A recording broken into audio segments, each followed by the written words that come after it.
Honorable guests, on behalf of the conveners of this seminar, I'd like to welcome you.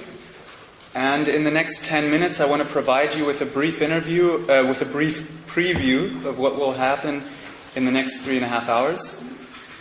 I want to make sure that you're just as excited about the topic as I am, and we look forward to your input to the topic. So I hope that this first part will motivate you to be actively involved later. Allow me to begin by introducing the conveners. For one, there's the German WASH network. This network was founded in the summer of 2011, and it consists of these 18 non-for-profit, non-governmental NGOs working in Germany, jointly in the field of water, sanitation and hygiene, and thus WASH. My name is Thilo Panzerbieter. I'm the director of one of the organizations, the German Toilet Organization, but also the chair of this network, and speaking to you from this position.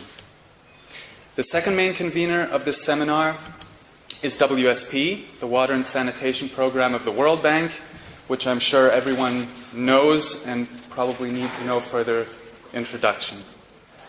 The co-conveners are the Federal Ministry of Economic Development and Cooperation of Germany, along with GIZ, the RUA Foundation, an international network of resource centers on urban agriculture and food security.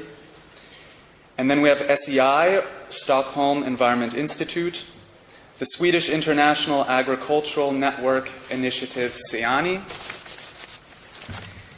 the Sustainable Sanitation Alliance, and last but certainly not least, the Secretary General Advisory Board on Water and Sanitation, UNSCAP.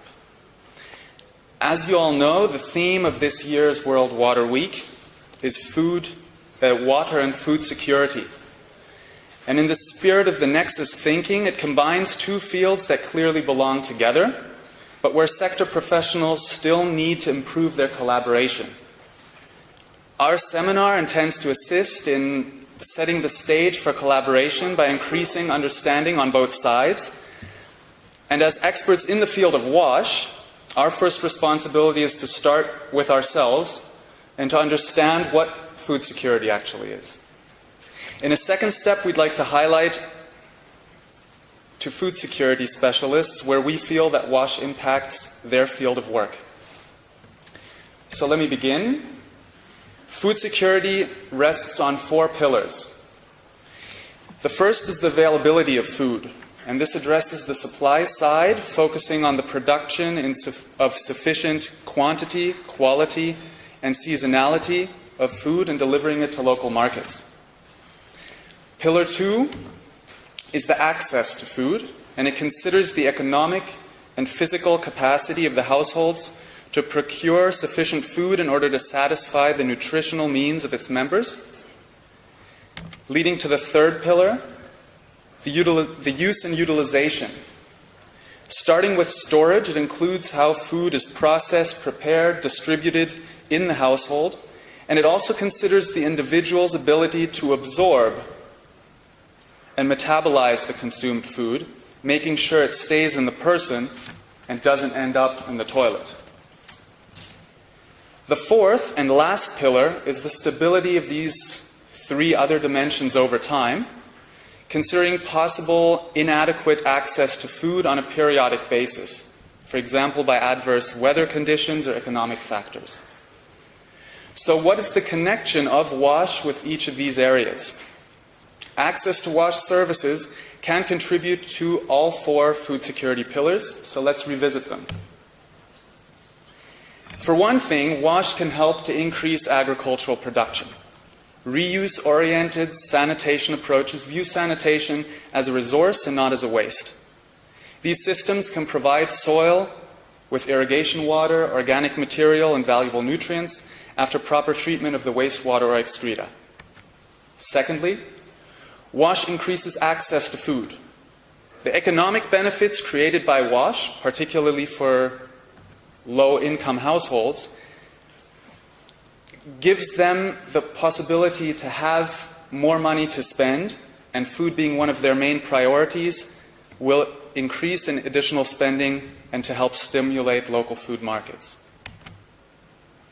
Thirdly, WASH improves the utilization of food.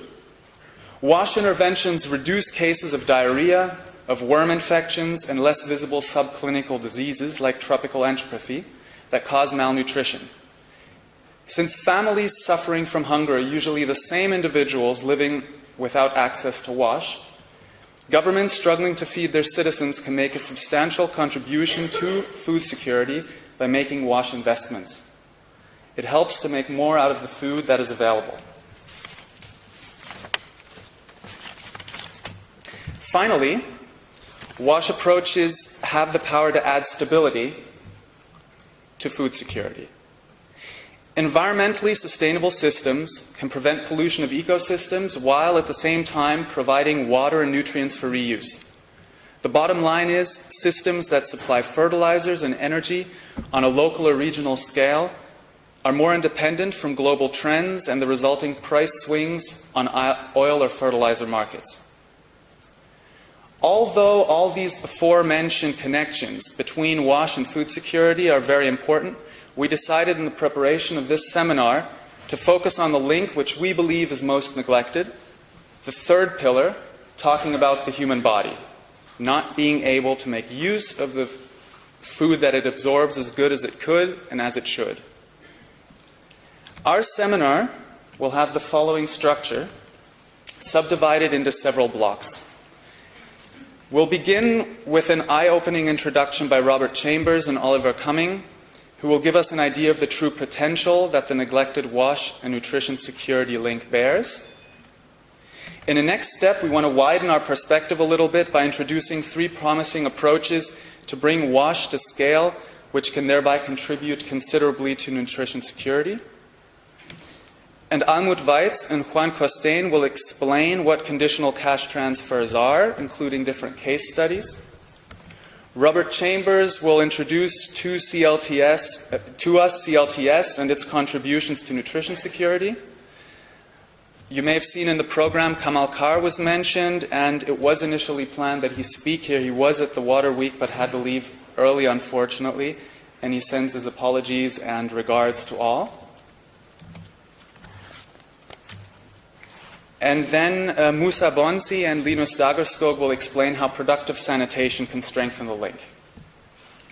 After each presentation, we'll have some time for you to ask some questions, but we'd like you in this stage to limit it to clarity of understanding.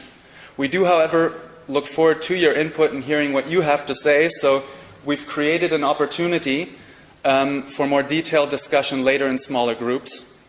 And the speakers will then be joined by additional experts like Claudia Wendland from Women in Europe for a Common Future, Arno Rosmarin from SEI, and René van Veenhuizen from the Ruaf Foundation.